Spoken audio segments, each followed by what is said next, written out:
প্রিয় শিক্ষার্থী, আজকে আমাদের এইচএসসি সাজেশন মূলক যে ক্লাসগুলো চলছে তার মধ্যে আজকের টপিক হচ্ছে আমাদের তৃতীয় অধ্যায় সাজেশন এবং আমাদের সৃজনশীল প্রশ্ন সলভ। আশা করি এর মধ্যে তোমাদের গুরুত্বপূর্ণ প্রশ্নগুলো সব সলভ হয়ে যাবে এবং তোমরা কমন পাবে, আমরা আশা করছি। তাহলে আজকে আমাদের আলোচনায় আমরা চলে যাচ্ছি। আজকে আমাদের আলোচনায় প্রথমে থাকছে একটা বোর্ড প্রশ্ন, যেটা হচ্ছে আমাদের দিনাজপুর বোর্ডে 2025 সালে এসেছে। আমরা প্রথমত উদ্দীপকে কি বলেছে সেটা বোঝার চেষ্টা করব, তারপরে আমরা উত্তরে যাব। প্রথমত তাহলে আমরা উদ্দীপকের দিকে যদি আগে আমরা তাকাই, তাহলে প্রথমে এখানে দেখা যাচ্ছে যে আমরা 2n, তার মানে আমাদের কোষ বিভাজনে মাতৃকোষে যে পরিমাণ কোষ ছিল অপত্য কোষে আমাদের সেম পরিমাণ কোষ গিয়ে আছে। তার মানে চিত্র এক্স গিয়ে আমাদের নির্দেশ হচ্ছে মাইটোসিস কোষ বিভাজন। আর যে চিত্র ওয়াই এ যায়, এখানে আমরা দেখতে পাচ্ছি 2n থেকে আমাদের গিয়ে মাতৃকোষ 2n এবং অপত্য কোষ গিয়ে n এবং মাতৃকোষের সংখ্যা থেকে অপত্য কোষের সংখ্যা গিয়ে ডাবল। মানে আমাদের চিত্র এক্স এ যেরকম ছিল 2n একটা থেকে দুটা, এবং চিত্র ওয়াই তে একটা থেকে আমাদের 4টা অপত্য কোষ সৃষ্টি হয়েছে। তার মানে চিত্র ওয়াই আমাদের মিওসিস কোষ বিভাজন নির্দেশ করছে। তাহলে চিত্র এক্স আর ওয়াই এর মধ্যে আমরা বলতে পারি চিত্র এক্স আমাদের মাইটোসিস।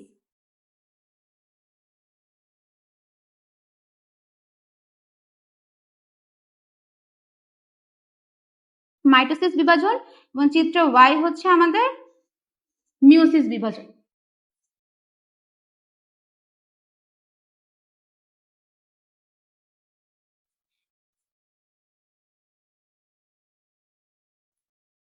এখন গয়ে প্রথমে আমরা প্রশ্ন দেখবো যে কি করেছে, যে এক্স ও ওয়াই এর মধ্যে তুলনা করতে বলেছে। তো তুলনা করতে বলেছে মানে আমাদের মাইটোসিস কোষ বিভাজন ও মিওসিস কোষ বিভাজনের মধ্যে আমাদের তুলনা করতে হবে। তুলনার মধ্যে আমাদের যে অমিলগুলা রয়েছে সেগুলো আমরা তুলে ধরবো। আমাদের প্রথমে তাহলে আমরা যদি এই প্রশ্নটা পয়েন্ট আকারে আমরা অ্যান্সার করব, তাহলে আমাদের পয়েন্ট আকারে যে কোনো প্রশ্ন যদি আমরা অ্যান্সার করি সেক্ষেত্রে আমাদের টিচারদের দেখতেও একটু সুবিধা হয়, প্লাস চোখে পড়ে সুন্দর লেখাটাও সুন্দর লাগে দেখতে, নাম্বারও আমাদের বেশি আসে। সেক্ষেত্রে প্রথমে আমাদের অমিলটাকে আমরা প্রথমে দিয়ে শুরু করি। প্রথমে মাইটোসিস কোষ বিভাজন শুরু হয় কোথায় আর মিওসিস কোষ বিভাজন হয় কোথায়, এটা আমাদের প্রথম অমিলের মধ্যে আসবে। সেখানে 1 নম্বর পয়েন্টে কি আমাদের যে মাইটোসিস কোষ বিভাজন হয় আমাদের দেহ কোষে, মিওসিস কোষ বিভাজন হয় আমাদের জনন কোষে। আর এটা কিন্তু আমরা কোনো পার্থক্য আকারে লিখবো না, আমরা পয়েন্ট আকারে একসাথে পরপর লিখে যাব যে মাইটোসিস কোষ বিভাজন দেহ কোষে হয়, মিওসিস কোষ বিভাজন গিয়ে আমাদের জনন কোষে হয়। দ্বিতীয় অমিলের মধ্যে আমাদের কি রয়েছে, মাইটোসিস কোষ বিভাজনে মাতৃকোষের গিয়ে যে পরিমাণ ক্রোমোজোম সংখ্যা থাকে, অপত্য কোষে ক্রোমোজোম সংখ্যা আমাদের সমান থাকে। তাহলে মাতৃকোষে ক্রোমোজোম সংখ্যা অপত্য কোষে ক্রোমোজোম সংখ্যা মাইটোসিস কোষ বিভাজনের সমান, এবং এই জন্য একে গিয়ে সমীকরণিক কোষ বিভাজন বলা হয়। আর মিওসিস কোষ বিভাজন মাতৃকোষে ক্রোমোজোম সংখ্যা অপত্য কোষে ক্রোমোজোম সংখ্যা তার অর্ধেক হয়েছে। মাতৃকে যে পরিমাণ কোষ বিভাজন থাকে তার অর্ধেক হয় কি অপত্য কোষে, এজন্য একে হ্রাসমূলক কোষ বিভাজন বলা হয়। এই গেল আমাদের দ্বিতীয় গিয়ে অমিল। এখন তৃতীয় অমিলের মধ্যে রয়েছে যে আমাদের এখানে নিউক্লিয়াস কয়বার বিভাজিত হচ্ছে, ক্রোমোজোম কয়বার বিভাজিত হচ্ছে।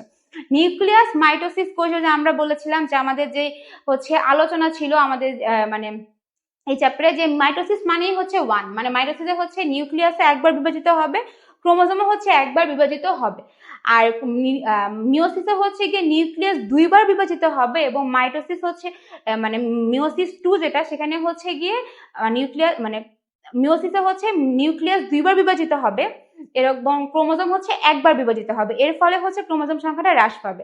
তার মানে মাইটোসিসে নিউক্লিয়াস এবং ক্রোমোজোম দুইটাই একবার বিভাজিত হবে, এবং মিওসিসে নিউক্লিয়াস 2বার, ক্রোমোজোম একবার বিভাজিত হচ্ছে। এই গেল আমাদের মোটামুটি মেইন যে অমিলগুলা রয়েছে।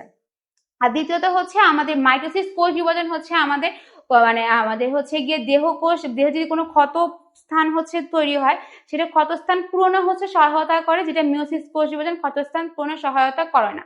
মাইটোসিস কোষ বিভাজন জননাঙ্গে বা জনন কোষ সৃষ্টিতে কোনো সাহায্য করে না। মিওসিস কোষ বিভাজন গিয়ে আমাদের প্রজননের সাহায্য করে, বা জনন কোষে হয় সেহেতু আমাদের প্রজননের সহায়তা করে।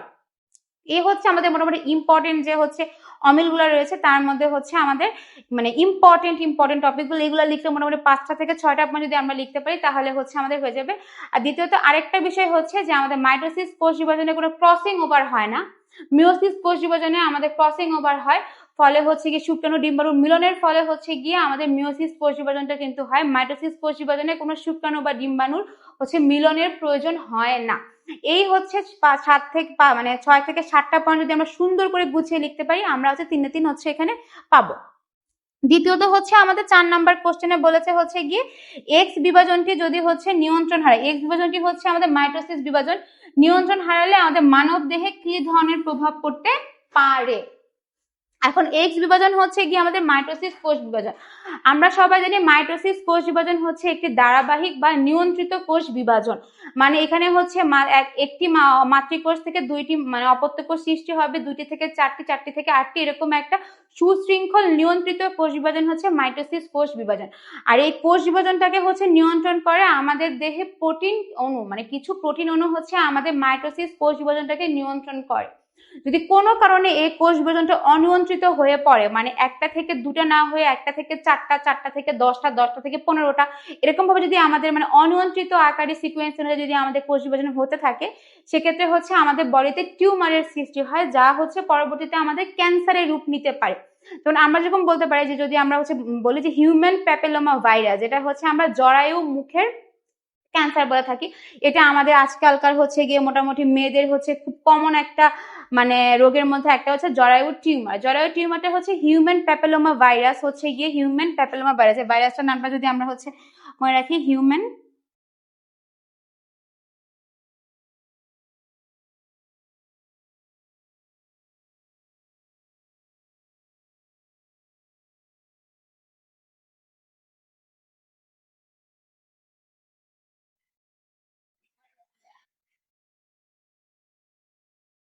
হিউম্যান প্যাপিলোমা ভাইরাস বা এইচপিভি।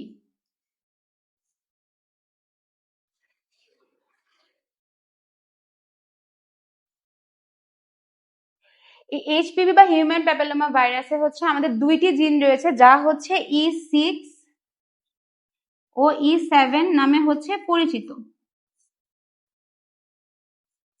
E6 ও E7 জিনটা হচ্ছে আমাদের মানব দেহে যে হচ্ছে কোষ বিভাজন যে নিয়ন্ত্রণ করছে, এই জিনটা হচ্ছে প্রোটিনগুলো হচ্ছে গিয়ে নষ্ট করে দেয়। এর ফলে আমাদের হচ্ছে কোষ বিভাজনের কোনো নিয়ন্ত্রণ থাকে না, ফলে আমাদের অনিয়ন্ত্রিত কোষ বিভাজন হয় এবং এর ফলে আমাদের টিউমার সৃষ্টি হয়, যা হচ্ছে পরবর্তীতে ক্যান্সারের রূপ নিতে পারে।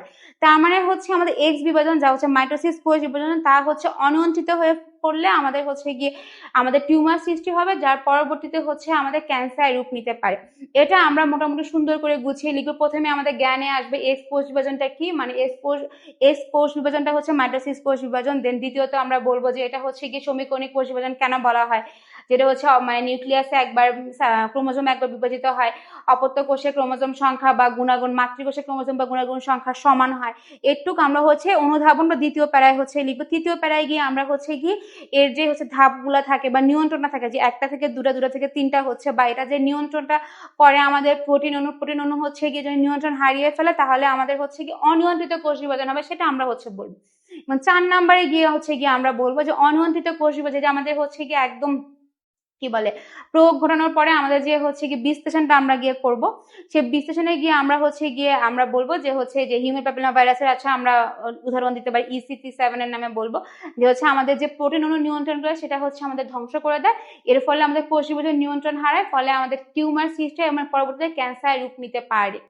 এই মোটামুটি এতটুকু আমরা সুন্দর করে গুছিয়ে লিখতে পারি, আমরা মোটামুটি যে 4 কোশ্চেনে আমরা হচ্ছে গিয়ে 3 থেকে 4 সুন্দর হয়ে পেয়ে যাব। এবং এই দুটা কোশ্চেন হচ্ছে আমাদের এই চ্যাপ্টারের মোস্ট ইম্পর্টেন্ট হচ্ছে গিয়ে কোশ্চেনের মধ্যে হচ্ছে গিয়ে একটা, যা মোটামুটি কমন পড়ার মধ্যে হচ্ছে আমরা আশা করতে পারি। আর এটা কিন্তু বোর্ড কোশ্চেন।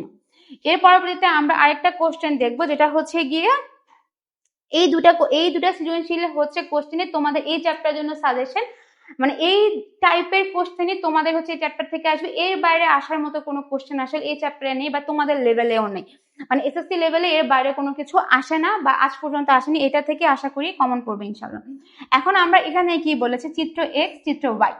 চিত্র এক্স সেম হচ্ছে গিয়ে এন মাতৃকোষ, অপত্য কোষও এন, 2n 2n, তার মানে এটা হচ্ছে আমাদের মাইটোসিস কোষ বিভাজন। এবং চিত্র ওয়াই হচ্ছে মাতৃকোষ হচ্ছে গিয়ে এন, অপত্য কোষ হচ্ছে আমাদের এন, এবং এন মানে হচ্ছে গিয়ে আমাদের হচ্ছে অর্ধেক হয়ে গিয়েছে, তার মানে হচ্ছে এক্স হচ্ছে মাইটোসিস, ওয়াই হচ্ছে মিওসিস।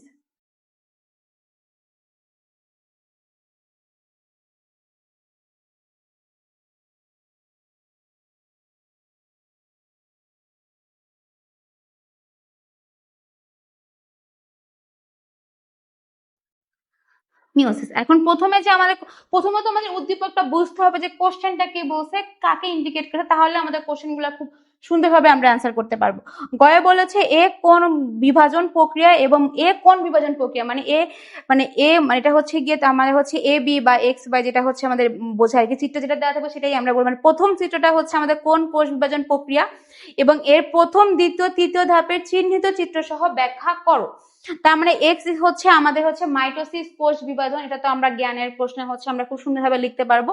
এবং এর প্রথম, দ্বিতীয়, তৃতীয় ধাপ চিহ্নিত করে। আমরা জানি মাইটোসিস কোষ বিভাজন হচ্ছে 5টা ধাপে সম্পন্ন হয়, প্রোফেজ, প্রোমেটাফেজ, মেটাফেজ আর হচ্ছে অ্যানাফেজ, টেলোফেজ। এর মধ্যে হচ্ছে 4টা ধাপ ব্যাখ্যা করতে বলছেন, মানে হচ্ছে প্রোফেজ, প্রোমেটাফেজ, মেটাফেজ আর অ্যানাফেজ। এই 4টা ধাপ এখানে আমরা চিত্র সহ সুন্দর করে ব্যাখ্যা করবো। প্রোফেজে যে 3টা জিনিস আমরা বলেছি, যে নিউক্লিয়াস হচ্ছে আকারে বড় হয়ে যায়, পানি বিয়োজন ঘটে এবং ক্রোমোজোম গুলো হচ্ছে সংকুচিত এবং মোটা হয়ে যায়, এবং এখানে হচ্ছে কি ক্রোমাটিড ও সেন্ট্রোমিয়ার ব্যতীত হচ্ছে বিভাজিত হয়। চিত্রটা খুব সুন্দর করে একে আমরা ব্যাখ্যা করবো, যেটা হচ্ছে আমরা অলরেডি হচ্ছে আমাদের যে হচ্ছে এর আগে যে হচ্ছে গিয়ে চ্যাপ্টার ভিত্তিক যে হচ্ছে সাজেশন ছিল সেখানে আমরা হচ্ছে দেখিয়েছি। এটা আমরা আবার হচ্ছে সেখানে ভালো মতো করে নিলে খুব সুন্দর করে অ্যান্সার করতে পারবো। দ্বিতীয় ধাপ হচ্ছে আমাদের প্রোমেটাফেজ। প্রোমেটাফেজে হচ্ছে গিয়ে আমাদের এখানে হচ্ছে গিয়ে স্পিন্ডল যন্ত্রের আবির্ভাব ঘটবে। আর হচ্ছে এখানে আমাদের যেই স্পিন্ডল যন্ত্রে কিছু স্পিন্ডল তন্তু থাকবে, স্পিন্ডল তন্তুর সাথে আমাদের যে ক্রোমাটিড যে ক্রোমাটিড তন্তুগুলা হচ্ছে গিয়ে মানে যুক্ত হবে, যাকে আমরা ট্রাকশন ফাইবার বা ক্রোমোজোমাল তন্তু বলে থাকি। এখানে হচ্ছে প্রাণী দেহে হচ্ছে সেন্ট্রিওল থেকে অ্যাস্টার রশ্মি বিচ্ছুরিত হবে, এবং যেটা উদ্ভিদ কোষে হবে না, এটা বারবার মাথায় রাখতে হবে। প্রাণী দেহেই শুধু সেন্ট্রিওল থেকে অ্যাস্টার রশ্মি বিচ্ছুরিত হবে এবং নিউক্লিওলাস ও নিউক্লিয়ার মেমব্রেন হচ্ছে বিলুপ্ত ঘটতে থাকবে। তৃতীয় ধাপ হচ্ছে মেটাফেজ। মেটাফেজ যেটা আমরা হচ্ছে বলেছি, এটা হচ্ছে সবচেয়ে এই পর্যায়ে সবচেয়ে খাটো ও মোটা দেখা যাবে আমাদের হচ্ছে ক্রোমাটিড গুলা। আর এখানে হচ্ছে সেন্ট্রোমিয়ারের হচ্ছে বিভাজন শুরু হবে এবং ক্রোমোজোম গুলা হচ্ছে গিয়ে বিষুবীয় অঞ্চল বা ইকুয়েটর অঞ্চলে হচ্ছে গিয়ে অবস্থান করবে। চতুর্থ ধাপ হচ্ছে আমাদের অ্যানাফেজ। অ্যানাফেজে আমাদের এখানে হচ্ছে সেন্ট্রোমিয়ারের বিভাজন হবে। সেন্ট্রোমিয়ারের বিভাজন হয়ে আমরা দুটা করে মানে একটা মাতৃ সেন্ট্রোমিয়ার আমরা হচ্ছে দুটা হচ্ছে অপত্য ক্রোমোজোম হচ্ছে গিয়ে তৈরি হবে। অপত্য ক্রোমোজোম গুলো হচ্ছে আমাদের মানে বিষুবীয় অঞ্চল থেকে হচ্ছে আমাদের মেরুর দিকে অবস্থান করবে। এক্ষেত্রে হচ্ছে সেন্ট্রোমিয়ারটা হচ্ছে গিয়ে অগ্রগামী হবে আর বাহুগুলো হচ্ছে অনুগামী হয়। বিভিন্ন আকৃতির দেখতে হয়, যেমন VLJI, মানে এগুলোকে আমরা নাম অনুসারে শেপ অনুসারে নাম বলতে পারি, মেটাসেন্ট্রিক, সাবমেটাসেন্ট্রিক, অ্যাক্রোসেন্ট্রিক, টেলোসেন্ট্রিক। একটু মোটামুটি হচ্ছে গিয়ে আমরা যদি অ্যানাফেসে ব্যাখ্যা করি, আমাদের 4টা ধাপ ব্যাখ্যা খুব সুন্দর করে হয়ে যাবে। চিত্র সব ব্যাখ্যা করলে আমরা মোটামুটি 3-এ 3 এখানে সবাই পেয়ে যাব। আর এখানে হচ্ছে 4 নাম্বার যে কোশ্চেনটা, যে এ বিভাজন প্রক্রিয়া বি বিভাজন প্রক্রিয়া থেকে সম্পূর্ণ ভিন্ন বিশ্লেষণ করো। এটা আমরা আগের কোশ্চেনে যে তুলনামূলকটা আমরা অমিলগুলো যে পড়েছিলাম, যে মাইটোসিস আর মিওসিসের যে হচ্ছে গিয়ে পার্থক্য বলা যায়, কিন্তু আমরা কোনো পার্থক্য আকারে লিখবো না। আমরা মাইটোসিসের পয়েন্ট আকারে লিখবো। আমরা মাইটোসিসের যে কি কি ইয়াটা ঘটে, ধাপগুলা ঘটে, আর মিওসিসের যে ধাপগুলো সেটা আমরা হচ্ছে মিওসিসের পয়েন্ট আকারে লিখবো। দুইটা প্যারায় লিখবো, কোনো ছক করে বা পার্থক্য আকারে লিখবো, যেহেতু আমাদের পার্থক্য বলে না, বলছে বিশ্লেষণ করতে। সেক্ষেত্রে মাইটোসিসে যেটা আমরা দেহকোষে হয়, আমাদের এখানে নিউক্লিয়াস হচ্ছে একবার, এবং সাইটোপ্লাজম এবং ক্রোমোজোম সবকিছু আমাদের একবার বিভাজিত হয়, দেহকোষে বিভাজন ঘটে এবং ওখানে এটাকে হচ্ছে সমীকরণিক বিভাজন বলা হয়। অপত্য কোষের একটি মাতৃকোষ থেকে 2টি অপত্য কোষ সৃষ্টি হয়, মানে অপত্য কোষের ক্রোমোজোম সংখ্যা বা গুণাগুণ মাতৃকোষের হচ্ছে হুবহু সমান হয় বা হুবহু গুণাগুণ সম্পন্ন হয়। এবং হচ্ছে কি আমাদের কোনো দেহে হচ্ছে কোনো ক্ষতস্থান পূরণ করতে হচ্ছে মাইটোসিসের ভূমিকা খুব গুরুত্বপূর্ণ। যদি অনিয়ন্ত্রিত মাইটোসিস হয় তাহলে হচ্ছে টিউমার সৃষ্টি হতে পারে এবং টিউমারের ফলে আমাদের ক্যান্সার সৃষ্টি হতে পারে। এই কয়েকটা পয়েন্ট হচ্ছে ব্যাখ্যা হচ্ছে মাইটোসিস 5 ধাপে হয়, সেটাও আমরা লিখে দিব এখানে। আর সেক্ষেত্রে আর মিওসিসে আমরা গিয়ে লিখবো, মিওসিস প্রথমেই হবে কোথায়, জনন কোষ। এটা আর মাইটোসিস হচ্ছে আমাদের দেহকোষে, মিওসিস হবে আমাদের জনন কোষে। মিওসিসকে আমরা হ্রাসমূলক বিভাজন বলি, কারণ মিওসিস হচ্ছে গিয়ে নিউক্লিয়াস 2বার বিভাজিত হবে এবং ক্রোমোজোম হচ্ছে একবার বিভাজিত হবে। ফলে হচ্ছে অপত্য কোষে ক্রোমোজোমের সংখ্যা মাতৃকোষে ক্রোমোজোমের সংখ্যা থেকে অর্ধেক হয়ে যাবে। আর মিওসিস হচ্ছে আমাদের জনন কোষ বা জননাঙ্গ, মানে জনন কোষের মাধ্যমে ফলে আমাদের প্রজননে সহায়তা করে, আমাদের জীব বৈচিত্র্য বজায় রাখতে সহায়তা করে। বংশ পরম্পরায় যে হচ্ছে গিয়ে জীবের বৈচিত্র্য, সেটা হচ্ছে গিয়ে আমরা মিওসিসের মাধ্যমে বজায় রাখতে পারি। যদি মিওসিস না হতো তাহলে হচ্ছে আমাদের হচ্ছে জীবের এই বৈচিত্র্য হচ্ছে গিয়ে থাকতো না। আমরা হচ্ছে গিয়ে তখন দেখা যাচ্ছে একটা থেকে হচ্ছে গিয়ে 4টা মানে কোষ সৃষ্টি হতো, 4n হয়ে যেত, 4n থেকে হচ্ছে আমাদের 8n, এরকম ভাবে হলে আমাদের জীবের যে বৈচিত্র্য তা হচ্ছে সুন্দরভাবে বিশিষ্ট থাকতো না। আর মিওসিস হচ্ছে গিয়ে 2টা ধাপে সম্পন্ন হয়, মিওসিস 1 আর মিওসিস 2। এই মোটামুটি কয়েকটা জিনিস যদি আমরা ব্যাখ্যা করতে পারি তাহলে মোটামুটি আমরা হচ্ছে সুন্দরভাবে দুইটা কোশ্চেনই বিশ্লেষণ করতে পারবো। একটু আমরা লিখলে মোটামুটি 4 নম্বরের কোশ্চেনে 4-এ 4 পাবো। এই হচ্ছে আমাদের এই চ্যাপ্টার থেকে সৃজনশীলের যে সাজেশন ছিল বা এই চ্যাপ্টার থেকে যে দুইটা সৃজনশীল আমরা সলভ করলাম, এর বাইরে আমাদের এই চ্যাপ্টারে কোনো কিছু হচ্ছে গিয়ে আসার নেই। এই দুইটা সৃজনশীল আমরা সবাই যদি বুঝতে পারি বা সুন্দর করে সলভ করলে আশা করি সবকিছু কমন করবে। Thank you.